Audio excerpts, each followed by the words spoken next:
Sir आज आपण role press बचावच्या माध्यमातून पत्रकार परिषद घेतली एकूणच काय मुद्दे होते त्या विषयावर?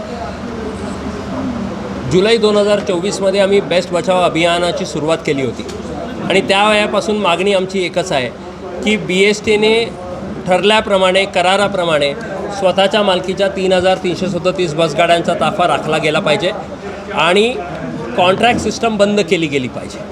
यासाठी बेस्ट बचाव अभियानाद्वारे अनेक मोहिमा आम्ही याआधी घेतलेली होती आणि आज ही जी घटना 9 तारखेची झालेली आहे त्याच्यामध्ये साफ झालेलं आहे की कॉन्ट्रॅक्ट सिस्टमने या गाड्या चालवणं चुकीचं आहे।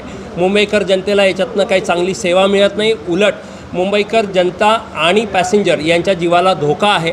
तर आज या प्रेसमधनं आम्ही ही मागणी केलेली आहे की ही कॉन्ट्रॅक्ट सिस्टम BSTने पूर्णतः बंद करावी आणि स्वमालकीच्या गाड्या त्यांनी 3,337चा ताफा घ्यावा आणि स्वतः चालवून मुंबईकर जनतेला गेले 77 वर्षाहून अधिक काळ जी चांगली सेवा दिली जात आहे त्याच पद्धतीने ती सेवा देण्यात यावी ही आम्ही मागणी केलेली आहे। आणि याकरिता 18 डिसेंबरपासून आम्ही लोकांमध्ये जाऊन जनजागृती करून एक निवेदनाची सह्यांची मोहीम राबवणार आहोत आणि ती मोहीम झाल्यानंतर माननीय मुख्यमंत्र्यांना ते निवेदन देऊ आणि त्यांच्याकडे ही मागणी समोर ठेवू।